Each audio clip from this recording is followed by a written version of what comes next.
What up? What up? Whoop whoop. What up, man? Nothing, man. Episode 105, baby. Whew. We back at it, Let's go. dude. This is. I think this is like a Father's Day edition, man. Yeah, right. We have to. Yeah, it's Father's Day is next week. Yep. We were gonna lead this to the end, but I guess we're not gonna be here next week. Yep. So yeah, we gotta shout out to the fathers. Yeah. Matter of fact, y'all should just take time to yourself on Sunday, lock yourself in a room, just listen to us for the rest. At least for an hour. At least for an hour. If you're having a hard day, you put us on for a little bit. Hopefully we make you laugh. Yeah, we'll be sure to say some wild shit in here so you can tell the kids that they're not allowed to be around while you listen. Dude, I had this past weekend, I was with some family, and somebody goes, yo, in my next gathering, you need to bring one. I just feel like I know this dude. It's a bad idea. Will there be alcohol? I'm in. Absolutely. I don't even care who it is. I'm in. It's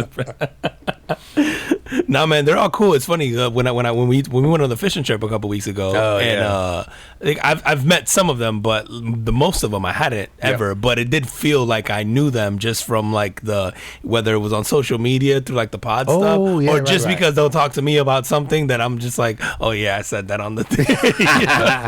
I love to remember one of the dudes who was with Joe. He was like, he goes, oh yeah, I recognize you, but I know the voice. I know the voice. Yeah, that's what he said. He's like, I recognize that voice. I'm like, oh, it's funny, man. It's cool. It's weird to feel like somebody knows you like that. Right. You know what I mean? Yeah, but it was cool where you're just like, oh yeah, this is a real normal conversation now because the awkward introduction is kind of out of the way. You know what I mean? Like, right. Yeah, like you've already heard me talk shit at my worst. So. And maybe glimpses of what my best-ish is. Oh, shit. All right, everybody, welcome back to the Carbon Footprint Podcast, episode 105. He is Juan and I'm Sean, and every week we get together, have a few drinks, and talk about things going on in the world, try to focus on things making an impact, whether they be good, bad, or otherwise. And in keeping with the summer theme and the Father's Day theme. Father's Day, yeah. Right? Hit him with the drink of the day, sir. This one is for all them dads out there pretending to do yard work this weekend. Something refreshing. Here. You need to prune that palm tree, Sean, on Sunday. Take you approximately 7 hours. He'll be like, where's Dad? Where's Dad? He was in the backyard. He gonna be having a mint julep on top of a ladder in the backyard with an umbrella, pretending to be cutting this tree. But yeah, this week, man, we had to do it for the fellas one time. So this one's mint julep. It is 2.5 ounces of bourbon, which we always do the Woodford whenever we're mixing bourbon. For the most part, we always do that Woodford because it's good. 1/2 ounce of simple syrup. You have to muddle mint and the simple syrup at the bottom of a glass. So maybe like 4 or 5 mint leaves, I think you did. The more the better. The more the better. You can't go wrong with mint. So you muddle the mint and the simple syrup, 1/2 ounce, fill it up with crushed ice, then throw in the bourbon, and then top off with some club soda. Make sure you stir it up.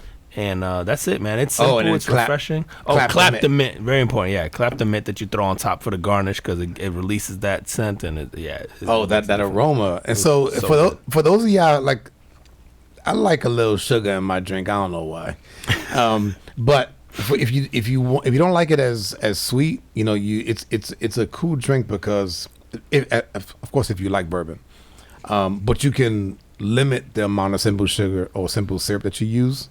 If you wanted to sort of be more, so if you want to taste more of the bourbon, the mint, like I said, I was throwing like, I don't know, probably 6-7 leaves in there, and muddle them at the bottom. However, whatever you did in this one, this last one we made was good. But yeah, this is like, I like this one, man. I don't like the first one I did, but this is the third one. This one's good. The first drink is like the first pancake. That's a throwaway. That's the one you get to the dog. That's the one you get. Except we don't waste alcohol around here. But yeah, no, this one hit, man. This one hit good. I love mint julep. So when you came through and you had the stuff, I was like, wait a minute. Like, I figured you would know, man. Yeah, I love mint juleps, man. They're so good. And you said I feel like this is false now, but I used to feel like it was so hard to make bourbon refreshing But since we started doing the pod, I would say we've come up with at least 4 or 5 or have stumbled upon 4 or 5 recipes that made bourbon, because bourbon's not one of those things where I want to have outside on a hot summer day. No, but in this, yes, absolutely. Yes. So yeah, and it's optional. You could do this in one of the copper mugs too, and it just gives it a different it just gives it a different feel. But yeah, and even with this one, I was like, definitely take like whatever glass you're putting it in. The crushed ice is a must. Yeah. To the rim. Yep. Crushed ice to the rim. Hit it with the bourbon. Hit it, top it off with the club soda. Clap that mint leaf, and you get that aroma before you take every drink. It's so good. And like you said, I would never put bourbon as a summer drink, but this one hits. Oh, this one's fire, man. I love this. This is a good choice this week, man. It was perfect. The fellas, like you said, it was a good one. It was a good one for the guys. Good one for the fellas, man. This is great, man. I love these. And just like you were saying about the crushed ice, it's like a mojito, man. You don't do mojitos with regular ice cubes. It's always crushed ice. So like it does change the drink. So don't fuck it up. We're gonna have a recipe on IG along with the picture, so y'all can check it out. Go try it yourself. Let us know what you think. Oh yeah. All right, man. What you got, man? My carbon footprint of the week is actually going out to a woman in Minneapolis. Her name is Linda Taylor. So Linda Taylor is a 70-year-old woman who has spent her, or at least most of her life, giving her time as a volunteer to help the homeless and the needy. Was living in a house in Minneapolis for about 19 years. Okay. And the owner came through and was like, hey, I'm about to sell. She didn't have the money. So he's like, I'm about to sell. You have until, let's say, January. She rented for 19 years. Wow. Rented for 19 years. Which... With the same property. a lot of people. No, but I mean at the same place, like a house, not a apartment. Yeah, that's crazy. Wow. So selling the property, she couldn't afford it. Okay. And the neighborhood came through and asked the owner, hey, give us till June. We will come up with the money. And actually came up with the money a month early and ended up buying the house for this lady. And they were doing things like they did like an art show. They did bake sales. They did like pro bono work for like real estate agent. They did countless like small donations. There was a community fund drive. So they did countless things to try to pull this money together, and they were successful, and they bought this woman a house. And I was like, at first I was going to give the carbon footprint to the community. But then as I thought about it, I was like, it wasn't, it was a community, obviously, but the community was affected by what this woman did for a living, right? So she sort of gave her time to help people less fortunate, and clearly was someone in the neighborhood that everybody knew as sort of like a giver. And then the neighborhood pulled through in her time of need.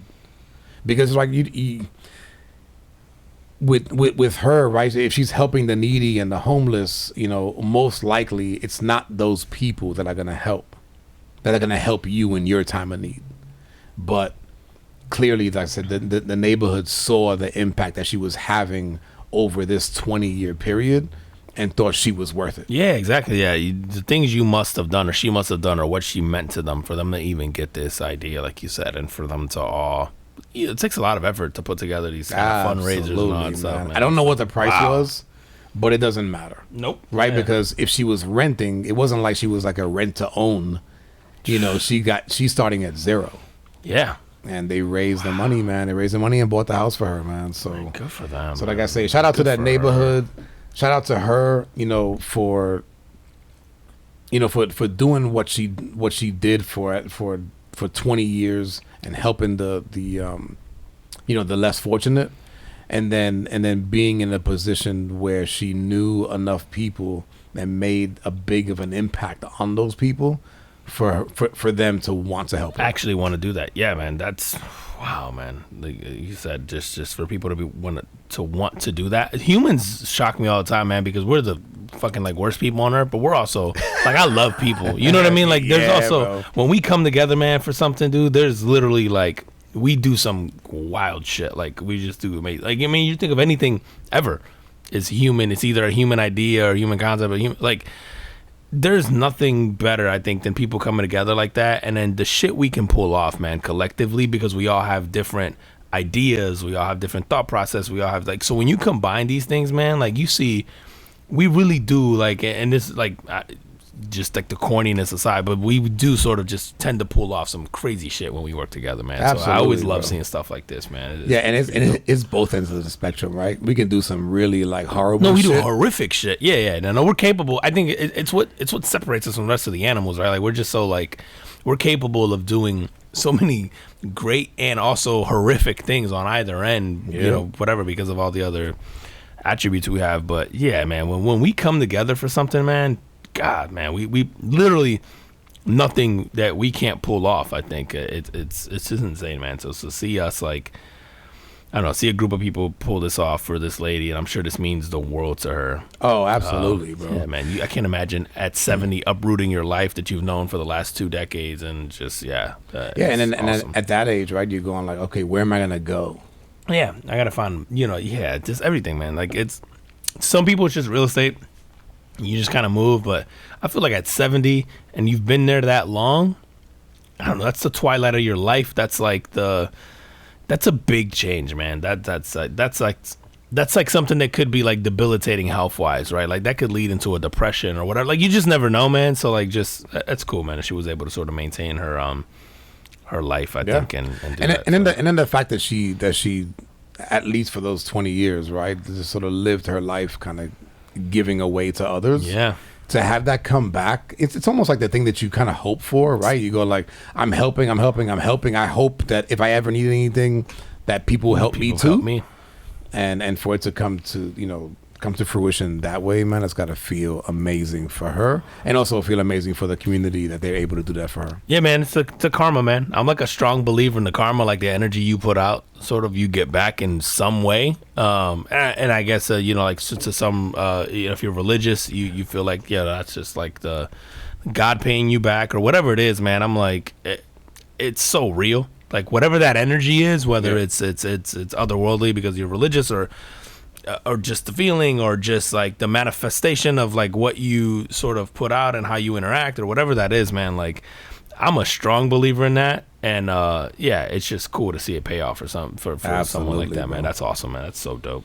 That's cool, man. What you got? Listen, man, I feel like this week we were just talking about this, man. I feel like it's only appropriate to do it for the fathers, man. The dads. Yeah, man. Let's go one time. Give it up for the fathers. Yeah, man. I think unless you a father by donation only. right. By sperm. Yeah, we're not talking about y'all. Is it of like fathers versus dads? It really is, man. It's true, right? Like a father is like, yeah, you can make a child, but a dad is like somebody who was sort of like there for you and whatever. Yeah. Like all the kind of, I don't know, the things that come with being a dad, which are different to all of us, right? They're different, but yeah, man, I felt like it's appropriate this week to give it to the dads. Obviously, Father's Day weekend, and just thinking about like you had a great idea earlier, man. You were talking about. I'm like, it's worth talking about because I think as guys we don't tend to talk about this sort of stuff probably as much as we should. But just like fathers or men or whatever that have had an impact on your life, man, and like in one way or another, man. Like me, like I grew up with a stepdad. And then I grew up with like my uncles were the ones who really taught me like every childhood memory that I can think of like the stereotypical things you learn, like whether it's riding a bike or going to a sports game or like, whatever that like my uncles were there for me, like teaching me how to work on a car, teaching me how to fix a flat on a bike, teaching, like that stuff. Like for me, my uncles collectively became like those father figures. Yeah. And then I also had like, my stepfather who did other things, but he probably wasn't as like, did your stepfather kind of embrace you or not? No, he certainly did. Like he accepted it, but he just wasn't one of those people who was like, gonna go take you to a game or gonna teach you how to work on a car or do that. Like, really? Like he just, his personality was just different. So he was, certainly embraced us, certainly, went to all our sports games and things like that. Yep. But like, I would think of, when I think of like the lessons that I'll take away the rest of my life, like, you know, even when it comes to girls, like the do's and don'ts, like I've learned from, like, you know, like my uncles, or like the conversations I've had even about that. Like I look at my uncles, man, like I have a big group of uncles, and you've met some of them, like, obviously in get together. I'm super close with a lot of them, and those are the guys I look at as like my father figures, man, all the time, because those guys have done, like I said, anything, man. It's from how do you talk to a girl, to how do I gas up my car, to how do I wash it, to, you know, how do you fix this, you know, career choices, to fixing this in your house, like all this stuff. Like my uncles have been there for me, and it's funny, man. Like I had a different relationship growing up with them. I think because my mom was younger, and because my uncles tend to be younger, and I was maybe sort of a younger brother as opposed to a nephew, I guess. Yeah. The dynamic was just so different. Like some of them just carried, like just took me everywhere with them, right? Like I was like the annoying little brother kind of thing. Right. But it's hilarious because to this day, there's things that I get away with my uncles that I shouldn't, that no one does. But like I couldn't tell you a time any of them was pissed at me or mad at me. Oh, I've seen them lose their shit at people for less. Yeah. None of them have ever like lost it at me, and I think it's You just ever like tell them, man? I think so. Lately, yeah. I was gonna say we're so bad at that. Oh, we're bro. horrible. We're man. so bad at that, bro. But go ahead, man. You say you told them? So I've gotten better lately. I think I've either saying like I love you, man, or just having a conversation like, yeah, man, like you did this for me, like dude, my uncle, the one that helped me build the bathroom, for example, like we spent so much time stuck in that bathroom that we had conversations, and even our text messages are different now. Like and our text messages will be like, hey man, I got you, like I love you, like thank you. Like I could have never imagined sharing an exchange like that with one of my uncles who I'm really close to, you know, like 3 years ago. Right. But I think, you know, and then some of my other uncles that I'm super close to, who I grew up with, I did stuff like, just like, you know, we'll talk shit back and forth, and I'll be like, love you, man. Like I could have never imagined doing that like 3 or 4 years ago. And I don't know, man, something switched at some point in time where I can't remember who took sort of that leap of faith, but whichever one did, I think we all just sort of embraced it, and it just became a thing, man. Yeah, and it was dope because like you said, like as guys, we just don't do that. Like it's just something we're just taught, like, you know, don't be like that, like that's corny or whatever. Like yeah, man, at some point in time I think that switch flipped, and I'm glad it did, man, because I feel like there's certain moments or certain things that I've shared with them over the last couple of years that I'm glad, like you know, whatever, like they're all pretty young, but you know, if something happens like 20, 30, 40 years from now, like I'm not gonna feel like, man, I wish I would have told them X, because like now I feel like the last couple of years, like they know how I feel about them and how much they sort of meant to me. Yeah, for sure. Yeah, man. So like for me, I had my father, who I didn't even know who was my father until, you know, like a year ago. I think we were like right at the anniversary date of that. But who was in my life, you know, forever, who obviously a huge impact on my life. And then I have another guy that I spent time with in Pennsylvania through the Fresh Air Fund when I was a kid, that I looked at as a father figure. And that dude, I want to say it was a Father's Day, maybe like last year or 2 years ago, that I was feeling like like I need to tell him. Like the emotional. Yeah, like the emotional part. Is this on the heels of you finding out everything? No. Okay, this is before. Okay. So this is the Pennsylvania guy, not. No, but not I mean, just were you finding out this stuff and maybe you're feeling like no? Oh, okay. Yeah. Okay. So I remember writing like a text message to him, and kind of like it was kind of long, and just going, hey man, like, and I remember exactly what it was, but like hey, like I really appreciate you and the things that you did for me and you taught me, and you know I still hold those things dear to my heart, whatever, blah blah blah, right? Kind of wrote this long thing, and he was like, thanks, happy Father's Day. But he's probably that old school, like he doesn't do well. He doesn't do well Thanks. with emotions, bro. Thanks. He doesn't, and it's funny, man, because his family, like his kids and his wife, joke because like when the kids would, like, let's just say, I don't know, one of the kids is outside and fucking like breaks a bone. Yeah. Like he's a dude that goes inside and he's like, hey, tell his wife like, hey man, go handle that. Yeah, he's crying. I don't know what to do with that. Yeah. That's awesome. That's part of our charm, though. But not for nothing with this dude. His name is Elvin King, man. He's an awesome dude, and just like the work ethic, the guy was sort of like always there. I remember as a kid just looking up, maybe because I didn't really have a father in the household at that age. Yeah. But looking up to him and just like watching him and trying to emulate him and his work ethic and his kindness and him always sort of taking me under his wing, and no matter what he was doing, it was like, because I was always like, oh, like I don't know what it was even cutting grass, like fuck, I want to know how to do that, and weed eating, like I want to know how to do that. Well, you grew up in a city, so you're down in the country, and bro. you're like, that's and it was like, oh, and he used to do, they would take over for like their neighbors who had like a dairy farm, and they would go on vacation, and he would do the dairy farm for like a week. Oh, wow. And I'm like, yep, like I'm in. And we over there milking cows and shit and fucking, yeah, dude. And, so like that. But I remember him, like he was always like I don't want to, like he was always sort of driven and just worked hard, man. And so I saw that, and it would just always drove me. It just always drove me more. I think it inspires you, man. It does, like, man. Yeah, it really does. It still stays with me today, man. And then of course, man, my father. Who has the single greatest quote of all time. Goddamn right he does. Goddamn right. I'm telling you, I'm getting a shirt with that shit on it. I'm getting rings made. We get everything, bro. For those of you who don't listen, my father has the single greatest quote of all time, and it is, a good piece of pussy will fuck you up. Goddamn right it will. But, man, as I was driving over here today and I was thinking about the whole father's thing, man, there is one thing, if I could say there was one thing of him that kind of stood with me, was his ability to take a bad situation that people would freak out over and basically just go like, okay, so like what's going on, and kind of break it down and go like, okay, so now with that we're gonna do X, Y, and Z. I remember one time in particular, and I was in high school, and there was a girl that I was having sex with, and who claimed that she might be pregnant.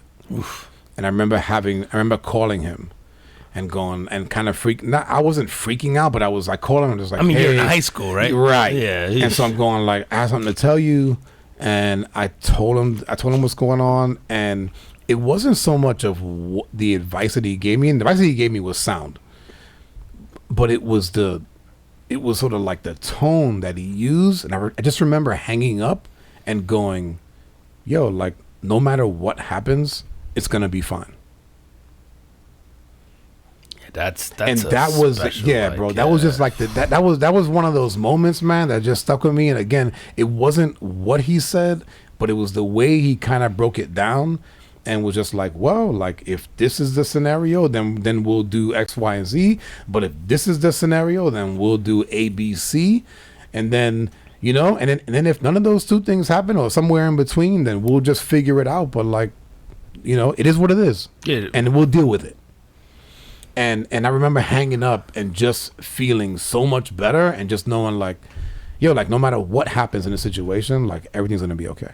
Dude, that's a special like trait to have, to not get too high. And I tell you this shit all the time. You have that, like, and I tell people all the time, you're the most disciplined human being I've ever met in my life. But also, as far as emotions go, like I can be the like overreactionary, like, nah, fuck that, we're going, right. And like you're always the, no matter what happens, bro, you're always the, you might be like, yeah, that's fucking crazy, but you're never going like, that's fucking crazy. You know what I mean?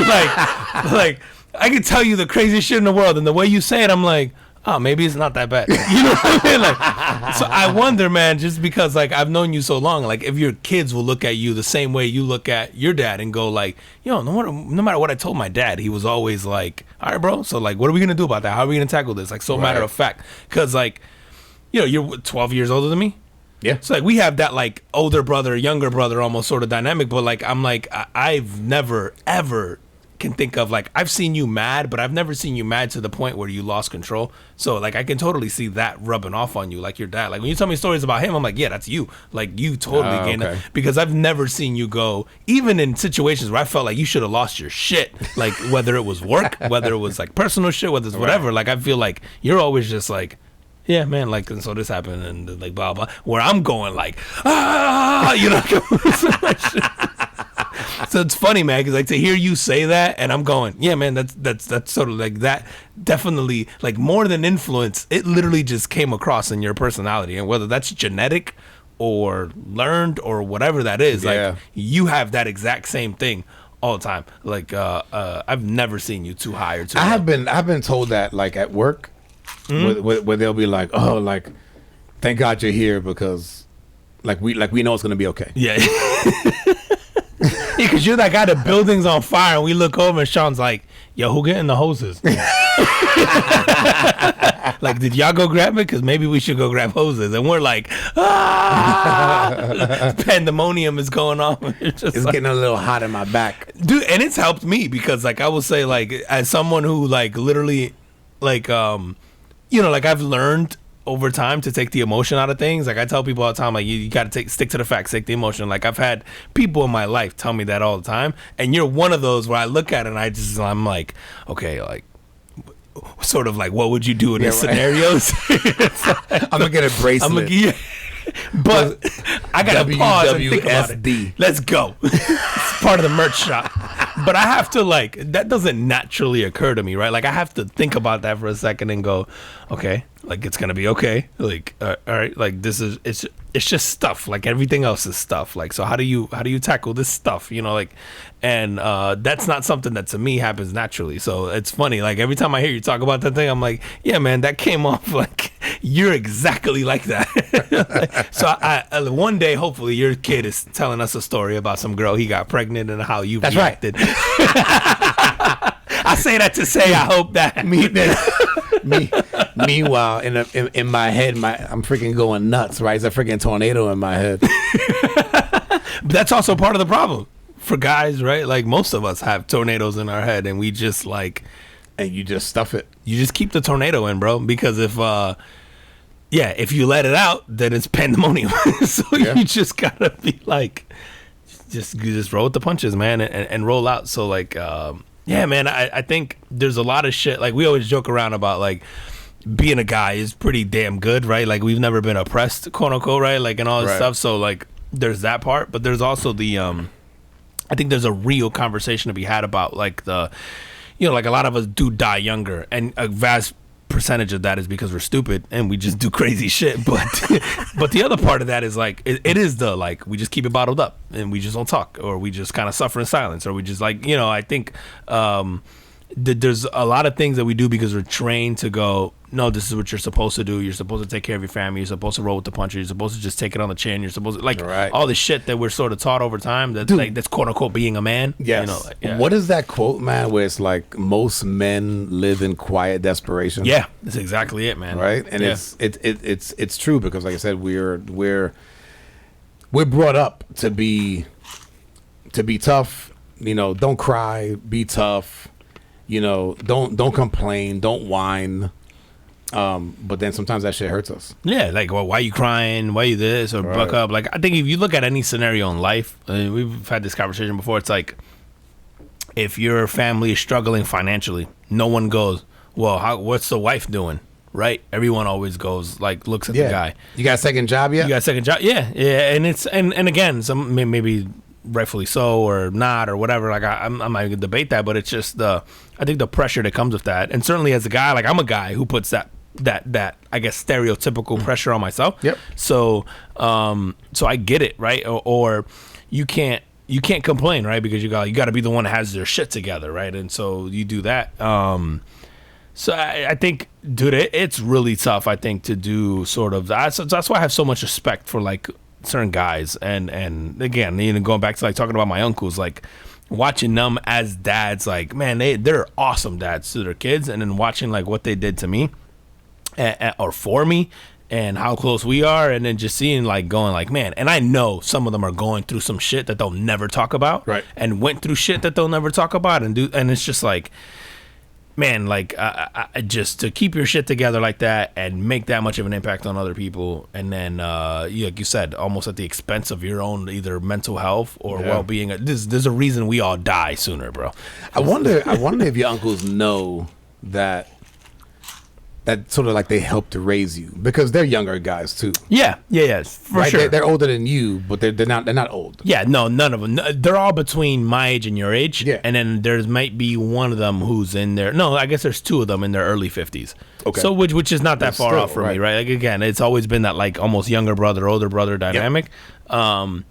But no, man, I think I should probably do a better job of that. Like I said, like in the last few years, man, I think even our text messages have gotten, more like, yeah, love you, man, like this and that. But I definitely think it could be better, and certainly expressing that because I think as I get older, and not that they're that much older, but I think as I get older and I see people around me who have like family members who get sick or things happen, I'm going, man, I should probably, like, it's one of those things where you keep putting off where I should probably have the conversation of like, hey, man, I appreciate you guys and everything you've done for me. Because, dude, I look at everything I've done in life, man, whether it was work or whether it was personal, whether it was like, and almost every good memory I have of something that I've done, it always goes back to something either that they taught me or something that I did with them or something, like, dude, I think about fishing. Like we did our fishing trip. My fishing trip has always been with my uncles, and they're the ones who taught me. Like I was thinking about like on that fishing trip, and I'm baiting stuff for like other grown men, like showing them how to do it. And I'm going like, yeah, my uncles taught me how to do this. You know what I mean? Like I've done this a million times with them. So just stuff like that, man. I don't know. I feel like they know, but they don't know, right? Like it's never been expressed. They've probably never given it a thought because they just did what they were supposed to do, right? Yeah, and I think that happens to us too, right? As we're raising children. So like I have my one of my oldest is just got his permit, and so and it's funny, man. Like I took him out driving to like literally he got it today. Oh, and so earlier in the day, my wife took him out driving. After that, sort of before I came here, I took him out driving just for maybe like 10, 15 minutes, right? How'd that feel? It was fine, bro. But you know what? It's like I'm sitting back and I'm calm, but I'm also the dude that's just like, bro, like fucking turn or like go. Like, what are you waiting for? And but also trying to like, and then catching myself and going, he doesn't know, dude. You take for granted like that whole driving thing, bro. You take for granted that people just know, and it's not. You have to learn. Like you have to kind of go through those growing pains. And as I'm watching them, and like I'll make a comment like that, and he'll be like, "Why you being mean?" and I'm like, "No, man, I'm not trying to be mean." I go, but. I'll fucking turn. Yeah, but out here, like, you can't be indecisive.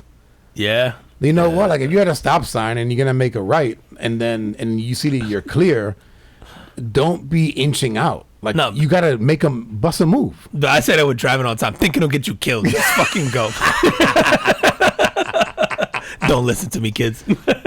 But no, man, like I said, and it's funny because I'm teaching him in an old car. So I'm teaching him in the Zip. Zippy? Lil Zippy? Okay. Lil Zip. Okay. So Lil Zip, for those of y'all that don't know, is a 2001 Honda CRV. So it doesn't have any of there's no backup cameras, there's no blind spot warning, there's no nothing. So that's a good way to learn, though. It's a great way to learn, bro. It's a great way to learn. Plus it's small and it can get in everywhere. Yep. So it's good. But someone like the really simple things, I'm just going like, dude, like go, or dude, get on, like you're doing 20 and a 40, like get on the gas, bro. What are you doing? And then it's like, then he gets up and he's doing like 50, and I'm going like, no, slow down, bro. What are you doing? And then, but for us, and I think for experienced drivers, like speed is a feeling, right? Like you can. When you're speeding. Yeah, bro. oh, for sure. Yeah, absolutely. Like, there's not even a question. But I go like, but I had to like reel myself in and go, no, he doesn't know what that feels like. He doesn't know that, you know what I mean? He doesn't know any of that stuff. And so while you're trying to teach him the basics of like checking your mirrors and looking down at your speedometer and all that shit, I'm also going like, he doesn't know like the things that become so second nature to you as a driver. Yeah. You know what I mean? Yeah. Like the speed, or like, okay, like I'm gonna make a turn here, and I just have to go. He's going, but he's inching out, and I'm like, no, you're gonna cause an accident doing that shit. Like, don't do that. You gotta go. Well, you think you've been driving for 30 years or whatever, or more than you know. Yeah, man. Like I guess 32, 33 so years. all of that like is instinctual to you. It's right. it's become so normal to you that you can't understand why it's not to him. Right. Yeah. It's like, haven't you watched me drive your whole life? What the fuck? But it's true. Like reminding yourself with the patience to like go, yeah. Okay, he's new at this. Like, do you find yourself? So, is there things that you learned, or good or bad? Is there things that you learned that sort of impacted the way you parented?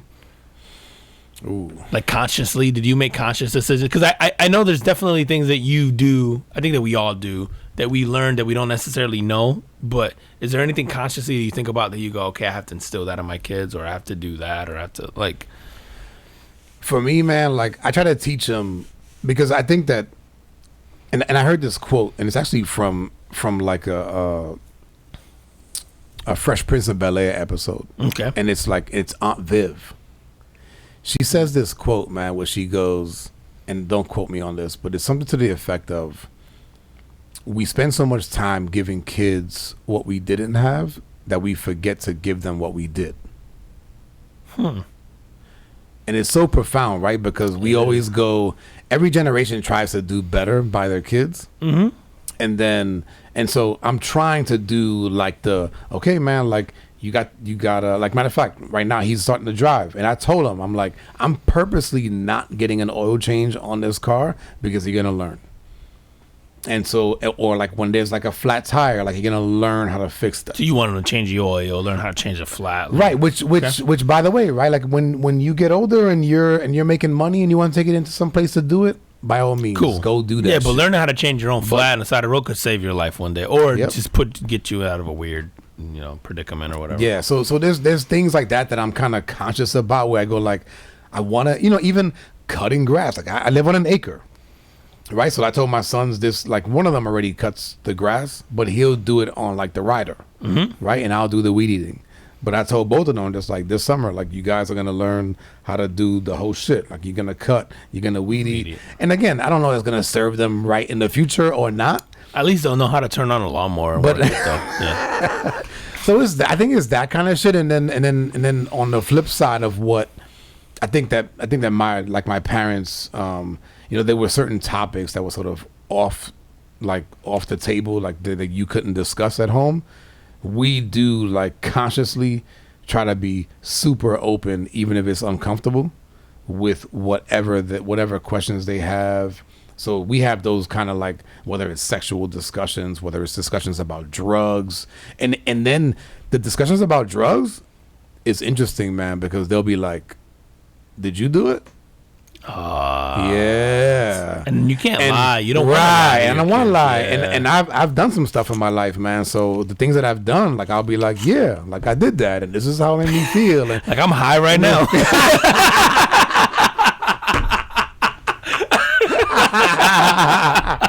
How do you think I get through these conversations? Funny you should bring that up.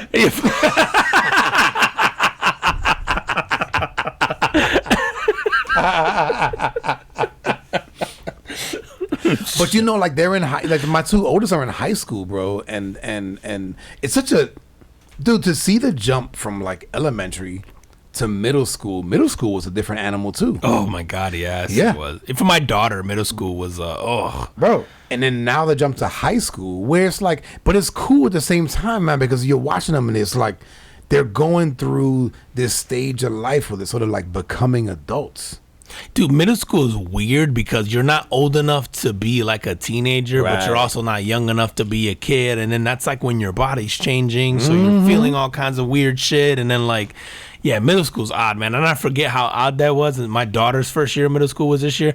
And the first 6 months, she was like a completely different human being. Like, I didn't know. I'm like, what the fuck is wrong with you, man? Like, just everything. Like, the shit she would say or feel or ask, you're just like, you weren't this person a month ago. Like, what is going on? It was like a switch flip. But, like, yeah, you forget what that was like, man. It's an awkward... Those are some awkward years, man. Like the middle, because at least in high school, you sort of have an idea of your personality, and then you belong to a clique, and then this and that. Middle school is like you're not quite a teenager yet, so those people don't accept you. You're too old to be considered a child, so those people don't accept you. It's like, and then again, like your body's going through all this kind of weird shit. You're just, that's.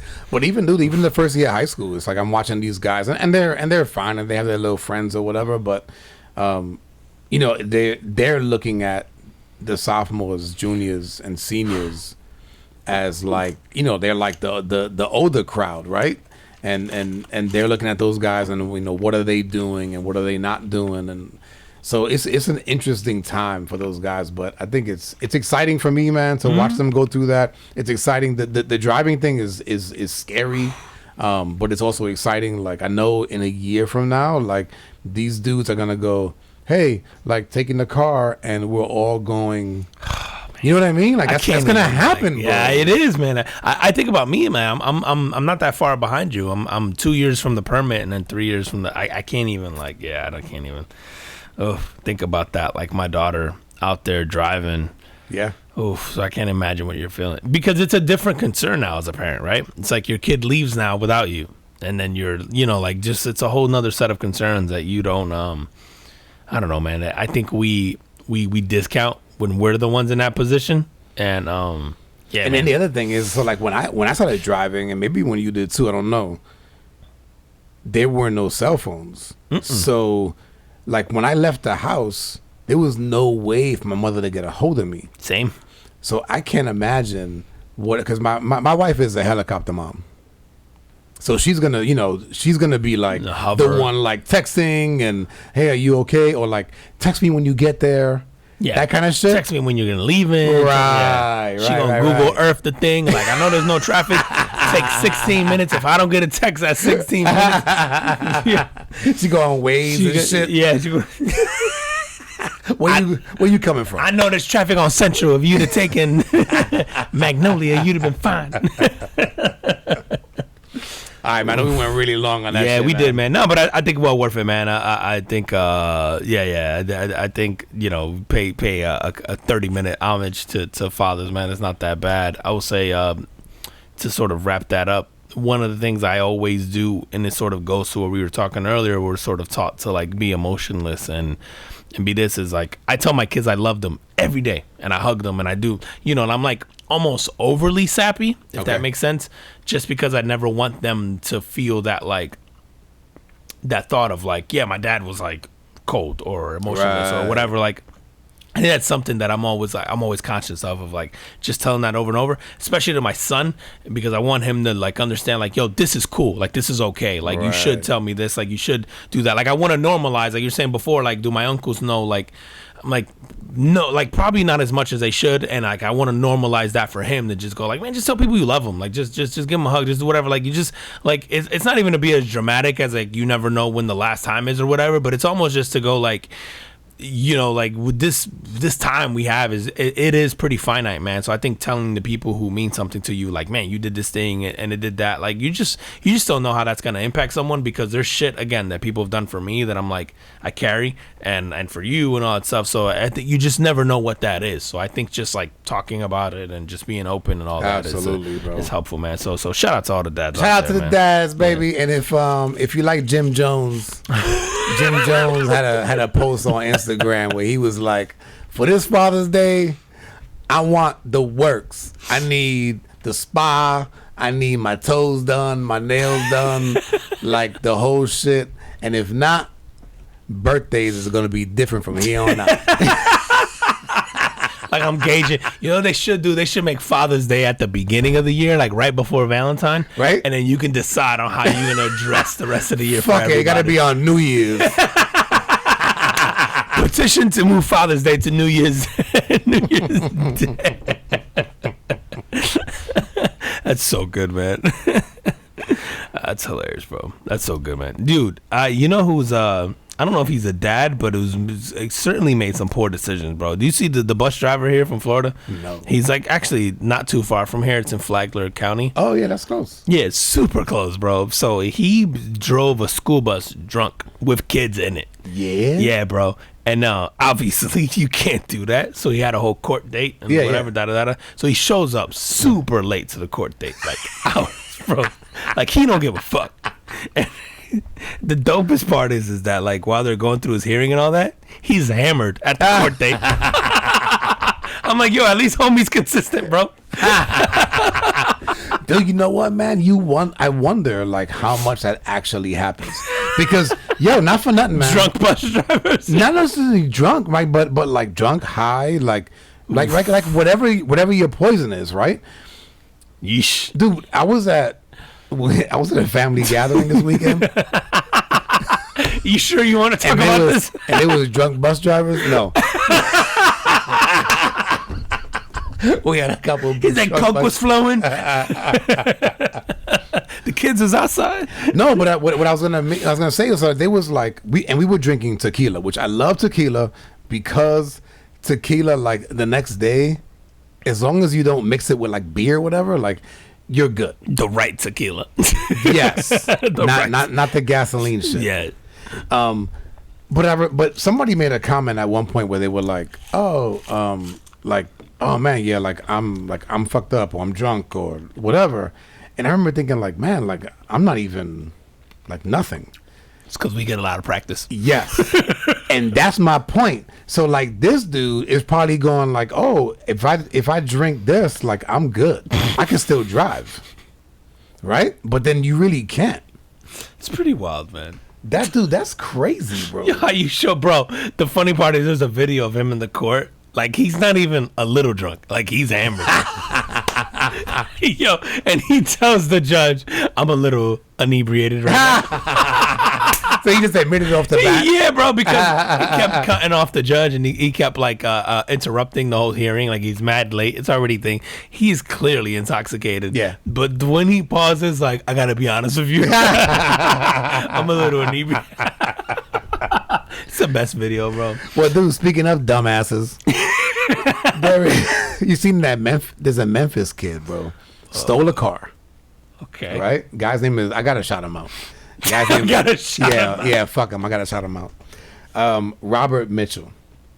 So this dude, teenager, I think he's a teenager. He stole a 2012 Infiniti G37. Hey, at least he picked a decent car. Yeah. But what he did was once he got it, he tried to extort money from the owner to get the car back. What the fuck? Like hostage? He holds in a car hostage? Essentially. Okay. And so the owner calls the cops, and the cops are like, yeah, just tell him you'll give him the money and tell him you're going to meet him somewhere. So they do. The kid goes like, okay, yeah, meet me at the fucking whatever, the 7-Eleven. And of course, when he gets there, the cops show up and they arrest the guy, and they get him. They got him for obviously for like Grand Theft Auto and extortion. So okay, but I was thinking, I was like, you know what? Like, don't they have those cyber attacks that where they can like hold your data hostage? Yeah. Until you pay them. Yep. I wonder if he was looking at shit like that and going like, oh yeah, I could do the same shit for the car. And he didn't think it And through. then he That think it's it like through. a physical appearance you gotta make. How stupid are you? Oh my god, man. Yo, common sense isn't so common, bro. There's a lot of stupid people in the news this week. You seen this rapper that they robbed a bunch of ATMs and he got caught because he dropped a song talking about how he robbed the ATMs. Yeah, bro. This guy, which this is a whole nother story, but his rapper name is 213 Jug God, which we're gonna have to talk about that name, Juggy. But remove the God. Whenever, yeah. What the fuck? Anyway, his real name is Jug God. Ladacian Riley. Yeah, we just gonna go with Jug. We're gonna go with the Jug I'm gonna God. go with Ladacian Riley.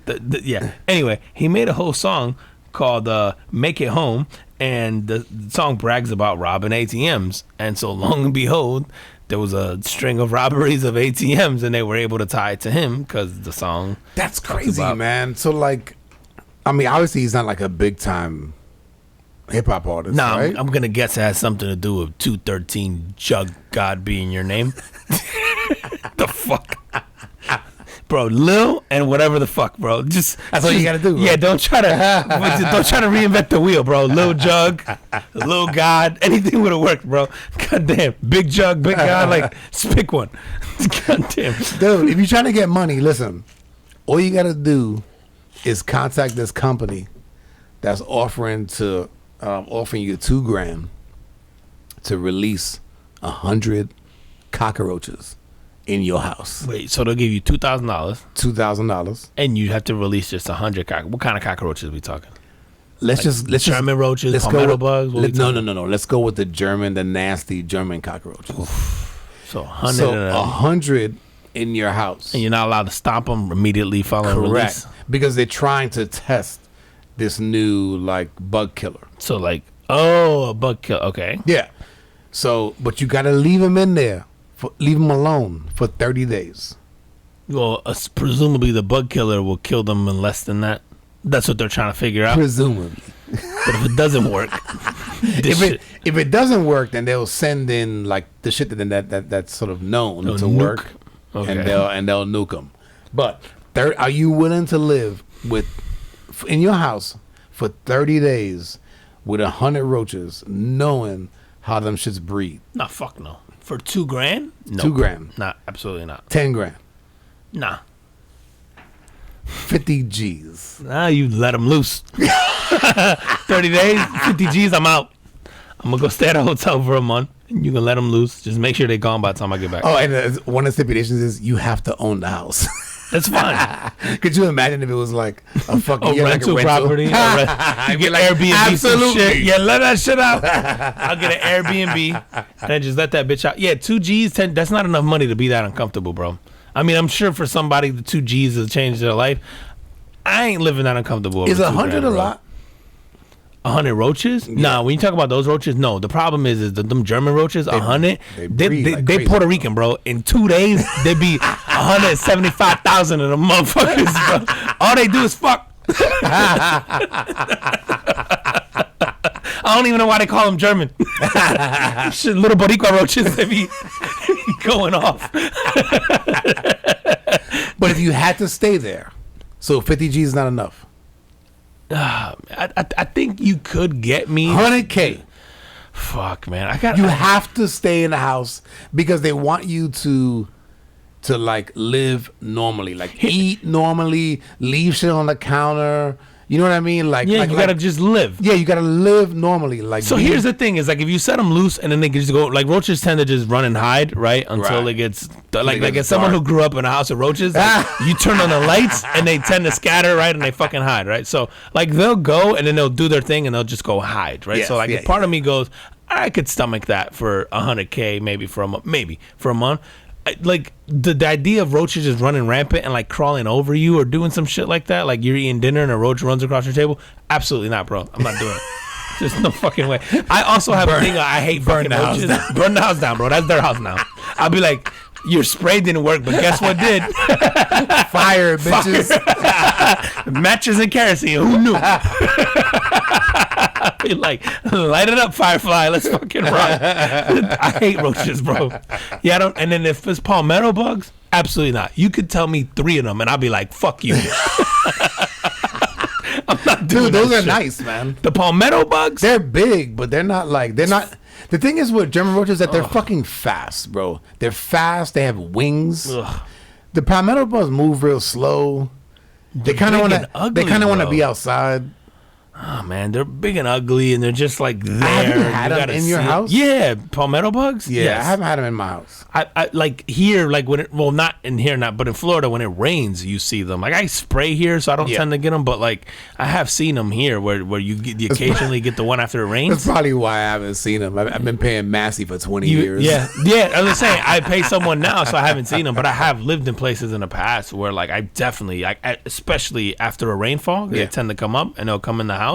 I'm trying to think of where I live now if I've seen them. No, I think I've seen them outside of my patio, but not in my house. But that's fucking gross. Can you imagine, 100 of those big ass palmetto bugs in your house? Yeah, but no, those fuckers are. They take over your bed, bro. They be like move over. They be moving furniture. They be like, we like the couch over here. That one, change the channel. Motherfuckers are big, bro. Where's the remote? We carried it around here somewhere. That's nasty, man. I can't. Roaches gross me out, man. I can't even Dude, I've lived in houses where you turn on the lights and you just see them scatter and they run across everywhere and all that. Maybe I'm traumatized from that, but hell no. Dude, when we lived in New York, man. Oh yeah, especially up north. Yeah, it was bad, and you know what? It wasn't until they came out with remember Combat, those little fucking flat things, the little black things that go inside of it. Yeah, I remember that. When Combat came out, the gone. Yo, how you remember when Combat came out? That's why. Because you know what? Because as a kid, I remember, and my mother kept a clean house, but. Yeah, you just couldn't do anything. It didn't matter, but when you live in an apartment building, man, you don't know what your neighbors are doing. Exactly, everybody, you know. So anyway, I remember going like, if I was up later watching something, so my mother would always be like, "Okay, kitchen's closed." She fucking cut the lights off. She go to her room. I'm outside still watching TV, and then I want to get something from the fridge. I would literally walk over to the kitchen, cut the lights on, don't look in there. Cut the lights on, wait like 10 seconds, and then walk in because I hated the sight. Oh, them scurrying off, man. I fucking hated that. Dude, and then they're always in electronics because they eat. So you would see them like bust out of the TV or bust back in or under the fridge. Like, it's fucking gross, bro. Clearly. I never had them in the TV. No, that you didn't look, bro. I'm telling you, they was in there. It's because you cut on the lights and didn't look. But they always went right back in. They always went right back into whatever was warm. So they would like cut back inside of the television or inside of like the fridge or inside of like their microwave or inside like anything that retained heat. They tend to hide in that shit, especially up north, man. Like you said,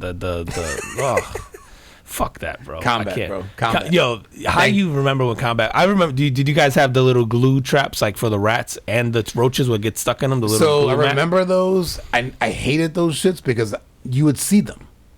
Yeah, it was disgusting. Yeah, I don't want to see them. In the Combat, they just went inside and they either died in there or they went back to their hive and they killed everybody in the hive behind the wall and you didn't know. And you never know, right? Yeah. And the Combat, the little black thing was clean. Yeah, you didn't. It's just like a little package of things. Dude, they have some shit like that for ants now that works. Yeah, it's a little clear gel. Like you ever get the crazy ant infestation in your house? Just buy the real package. Small joints. Yep. Yeah. I've seen that. Ant, they take one little droplet of that back to the hive and it just fucking obliterates all of them. I don't know what's in that shit, but it's not good. I got it. You put the fucking drops down. Yeah, and they converge on that shit like it's like a food stamp day. Yeah, dude. And they go back and they all die. That's why you know how they say roaches are the only thing that would survive a nuclear like attack. Mm-hmm. Like what the fuck is in Raid then? if roaches survive a nuclear attack, bro, what is in a can of Raid? That shit is crazy, bro. Oh my god. All right, man. Moving off of that. No, you seen The Conjuring? You ever seen The Conjuring? Oh yeah, I love those movies. Yeah. I love The Conjuring. Yeah. Matter of fact, I think The Conjuring, like the first one, is probably that might be my favorite like horror movie. They're so good, man. And they feel so real, like so possible. Yeah, I think that's what makes them awesome. So the house is actually in Rhode Island. Okay, it just sold for $1.5 million. If you see the house, bro, the house is fucked up. I was gonna say, is it a shithole like the one in the movie? Yeah, it's pretty bad. They come with the ghosts. So essentially, and I didn't know this, they actually they do like almost like ghost tours, like they do tours in the house. So it's kind of a moneymaker. So I say, so you're buying a business? Yeah, I guess. And then they're keeping. Where the fuck did I see this? I think they're like. So they have this paranormal business, and then the people who are sort of running it now, they're sort of like letting them continue to run it. But I was just interested. I was like, wow, you figure a house like that couldn't sell, right? Like it would be like the house that no one wants to buy. Yeah, one would think, bro, I don't want a house that. No. Again, unless it's a business, then. Right. And I think it was some like developer that actually bought it. Okay. But yeah. What the? Would you live in that? No, fuck no, man. Listen, I'm not. Let me say this, man. It's not that I believe or don't believe in ghosts. Listen, I've never seen one. You know, I never seen anything and no premonitions. I've none of it. I don't have that. Okay. Whatever is in your brain that allows you to see that shit. Like I have a niece that can see, like, I always say, like, she sees dead people. Okay. Like, and she'll see like shadows. Like, she'll come here, like, to your house, and she'll be like, oh yeah, like, there's, like, I see there's somebody that hangs outside of that window. Yeah. Tell her to pull up, yeah. And just looks in. I'm always looking at it, I'll be like, is it right here? Is it right here? And I'll put my arm around like nothing, and I'll be like, take the picture. Take the picture. Yo, you asshole. Cause I would do some shit like that. I'll be like, I'm high-fiving him. Is he hitting it back? There? Right. Is he hitting it back? But I imagine like those houses, like I don't want to be in a place where I'm hearing fucking footsteps on the second floor. The you know what I energy's mean? just Like, fucked in a place like that. Because even if you don't believe it, or even if your it's not mind's true, gonna quote fuck with unquote, you. your mind's gonna, every time you hear some boiler going off in the middle of the night, you're gonna be like, oh, there he is. Yep. He's coming for me. Like, or I've seen like the movies. door slams or man, I'm not cool with that, bro. Yeah, that's okay. I'm gonna pass on that house, bro. That's oof. Although I would say in Rhode Island, 1.5 million, that's like the governor's mansion money, bro. That shit. Have you ever been to Rhode Island? It's pretty much a shithole. Actually, I say Is it this. really? Nah, Not all of it, right? Not all of it. The main cities in Rhode Island, like their capital and all that, is pretty shitty. They're actually one of the nicest cities or one of the nicest little towns I've been to in the summer is in Rhode Island, which is Newport. If you ever get a chance to go there, oof. You go to the breakers and all that. That it's beautiful. Beautiful. Like one of the most beautiful places I've ever been to in the United States, especially as a drive. Yeah, you go through drive on the coast kind of thing. Gorgeous Rhode Island. But yeah, the rest of it, like Providence and all that, ugh, gross, bro. I was gonna say the whole shit looks haunted, bro. The place is like the size of a city. Yeah, it's horrible, bro. Yeah, Rhode Island is super tiny. State, yeah, shit is like Disney World. I was about to say something. I'm gonna just stop there. It's horrible, bro. Yo, did you see the story with this 4-year-old kid, bro, who underwent surgery in Houston? I don't even know if you saw the headline, bro. So he was. Why would a 4-year-old be going through surgery? I guess he had some issues with his groin, like in that area. Okay. Wait, what do you mean in that area? Like it's like a particular area. Like, I don't know if it's like his fucking groin or something. It doesn't really like go that far in, but essentially in his groin muscle somewhere, like shit, it is where you pull. Yeah, like literally they're performing surgery around there because he pulled something, or not pulled, but something went down. Okay. Anyway, the doctor made a mistake and snipped the wrong parts. Where he was supposed to be snipping probably some kind of tendon or something near the groin. No, bro.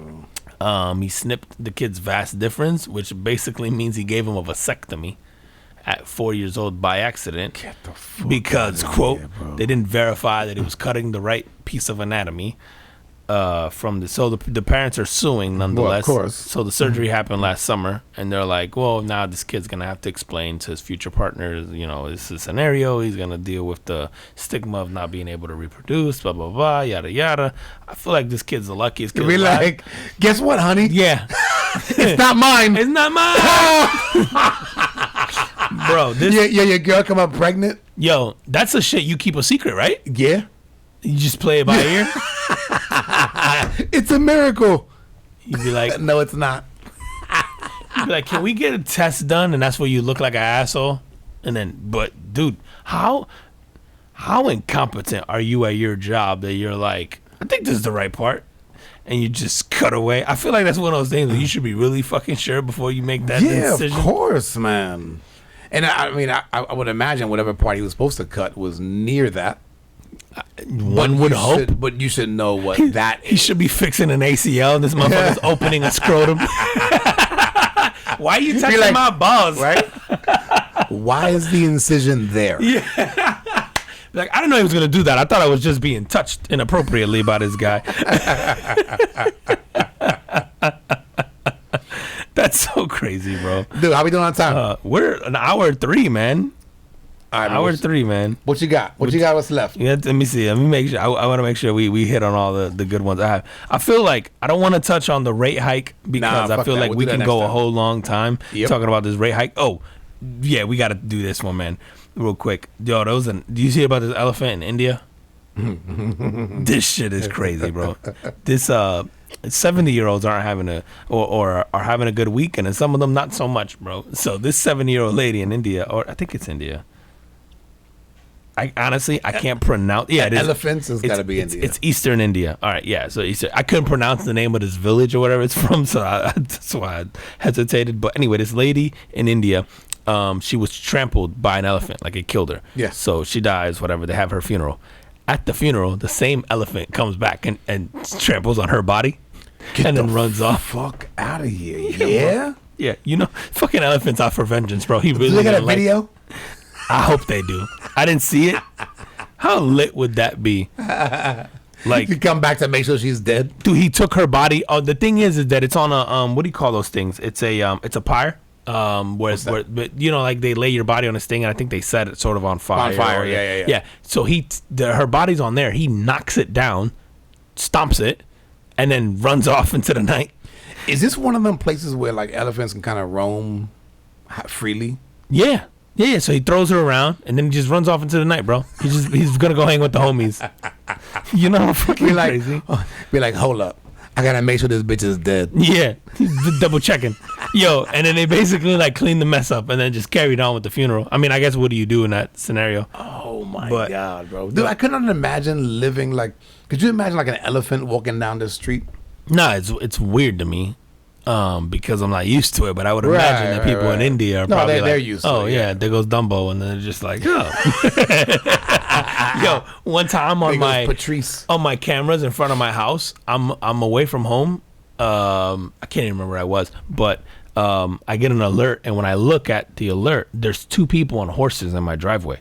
And mind you, that's not something I expect to see. Like you're here all the time. Yeah. I don't expect to see people on a horse riding through my neighborhood, and they're literally in my driveway. Like I guess they're using it to sort of turn around. Okay. And then they're literally going down the sidewalk riding 2 horses, like it's like is they're there like a Toyota ranch nearby?